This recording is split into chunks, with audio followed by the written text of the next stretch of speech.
S.O.A.P is our daily study of the Bible, featuring a scripture, an observation, an application, and a prayer.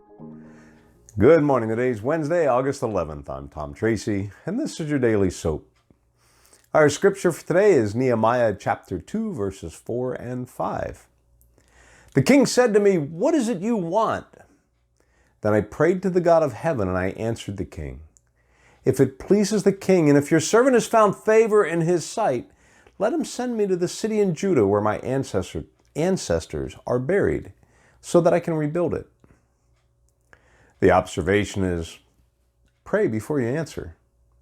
And the application, Nehemiah was in the presence of the king, the one that could grant or deny him anything that he asked.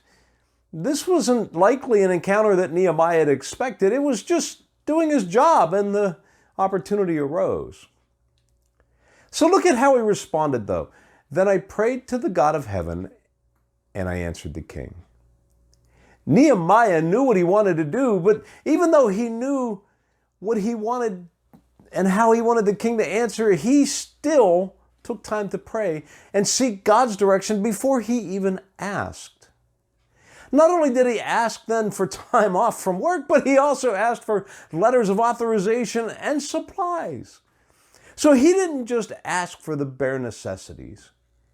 He asked God, and God prompted him to ask for more than he could ever have imagined.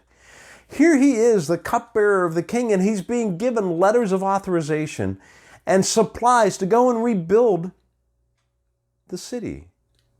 This wasn't just a matter of something that was a passing question like, "Hey, what do you want to do today?" "Oh, I'd like to go rebuild the city." This is something different. This is something where God has intervened, and God has softened the heart of the king. Nehemiah asked for more than most people would even dream of, and God softened the king's heart and granted him his requests.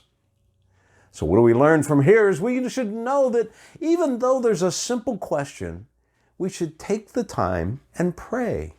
We need to answer truthfully, and we need to answer fully. And sometimes, when God prompts, we need to ask for more than we could ever imagine. Think about it. How many times have you been asked for what you wanted in life, and you've given just a half answer, or you've given an answer that wasn't quite everything that you could ever dream of?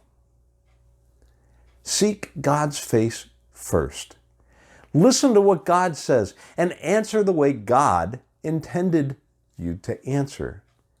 And you may then be amazed at the way he softens the heart of those who can provide for you, and provides for you in spectacular, miraculous, unbelievable ways. Seek God, then answer. Our prayer for today: Father, thank you that I can come to you with my requests, and that you soften the hearts of men to provide for what I need. I trust that the Lord has spoken to you through this message today. If so, do me a favor and hit like and share and send it to a friend. Subscribe to the channel, and I'll see you here again tomorrow. Have a great day. If you're new to the channel, go ahead and check us out. Surf around, and if you like what you see, do me a favor and mash that subscribe button and hit the bell.